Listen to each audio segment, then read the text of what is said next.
ಇದೇ ಮಾರ್ಚ್ 22ಕ್ಕೆ ಕರ್ನಾಟಕ ಬಂದ್ ಮಾಡಲು ವಿವಿಧ ಕನ್ನಡ ಪರ ಸಂಘಟನೆಗಳು ಮುಂದಾಗಿವೆ.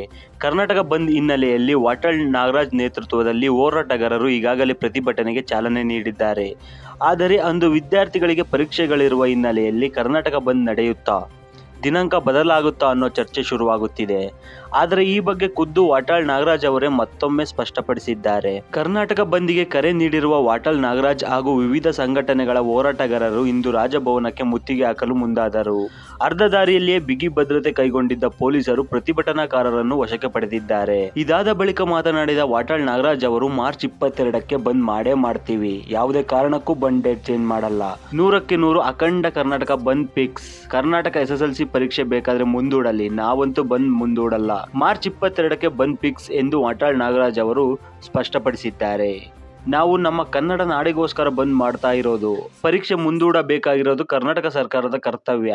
ಮಾರ್ಚ್ 22ಕ್ಕೆ ಬಂದ್ ಮಾಡೇ ಮಾಡ್ತೀವಿ ಎಂದು ವಾಟಾಳ್ ನಾಗರಾಜ್ ಅವರು ಸುದ್ದಿಗೋಷ್ಠಿಯಲ್ಲಿ ಮಾತಾಡಿದ್ದಾರೆ. ವಾಟಾಳ್ ನಾಗರಾಜ್ ಅವರು ಏನಂತ ಎಚ್ಚರಿಕೆ ಕೊಟ್ಟಿದ್ದಾರೆ ಅಂದ್ರೆ, ಉತ್ತರ ಕರ್ನಾಟಕ ಅಭಿವೃದ್ಧಿ, ಹೈದರಾಬಾದ್ ಕರ್ನಾಟಕ ಅಭಿವೃದ್ಧಿ, ಮಹದಾಯಿ, ಕಳಸಾ ಬಂಡಾರಿ ಜಾರಿಯಾಗಲು ಒತ್ತಾಯಿಸುತ್ತೇವೆ. ಬೆಳಗಾವಿಯಲ್ಲಿ ನಡೆದ ಕಂಡಕ್ಟರ್ ಮೇಲಿನ ಹಲ್ಲೆಯನ್ನು ಯಾರೂ ಸಹಿಸೋಕೆ ಸಾಧ್ಯವಿಲ್ಲ. MES ನಿಷೇಧ ಆಗಬೇಕು. ಕೇಂದ್ರದ ಮಲತಾಯಿ ಧೋರಣೆ ಖಂಡಿಸಿ ಕರ್ನಾಟಕ ಬಂದ್ಗೆ ಕರೆ ನೀಡಿದ್ದೇವೆ ಎಂದು ಸ್ಪಷ್ಟಪಡಿಸಿದ್ದಾರೆ. ಮಾರ್ಚ್ 22ರಂದು ಅಖಂಡ ಕರ್ನಾಟಕ ಬಂದಿನ ಮೆಟ್ರೋ ಓಡಿಸಬಾರದು, ಯಾರೂ ಮೆಟ್ರೋದಲ್ಲಿ ಪ್ರಯಾಣಿಸಬಾರದು ಎಂದು ವಾಟಾಳ್ ನಾಗರಾಜ್ ಸ್ಪಷ್ಟನೆ ನೀಡಿದ್ದು, ಹಾಗೆ ಖಡಕ್ ವಾರ್ನಿಂಗ್ ಕೊಟ್ಟಿದ್ದಾರೆ. ಬೆಂಗಳೂರನ್ನು ತಮಿಳರಿಗೆ, ತೆಲುಗರಿಗೆ, ಗುಜರಾತ್ ಮಲಯಾಳಿಗಳಿಗೆ ಹಂಚಿಕೆ ಮಾಡಲು ಮುಂದಾಗಿದ್ದಾರೆ. ಯಾರೇ ಏನೇ ಅಂದ್ರೂ ಬಂದ್ ಆಗುತ್ತೆ. ಇತ್ತೀಚೆಗೆ ಕೆಲವರಿಗೆ ಕೊಬ್ಬು ಬಂದಿದೆ ಎಂದು ವಾಟಾಳ್ ನಾಗರಾಜ್ ಅವರು ಎಲ್ರಿಗೂ ಕೂಡ ವಾರ್ನಿಂಗ್ ನೀಡಿದ್ದಾರೆ. ಹಾಗೆಯೇ ಈ ವಿಡಿಯೋದ ಬಗ್ಗೆ ನಿಮ್ಮ ಅನಿಸಿಕೆಯನ್ನು ಕೂಡ ಕಮೆಂಟ್ ಬಾಕ್ಸ್ನಲ್ಲಿ ಕಮೆಂಟ್ ಮಾಡಿ.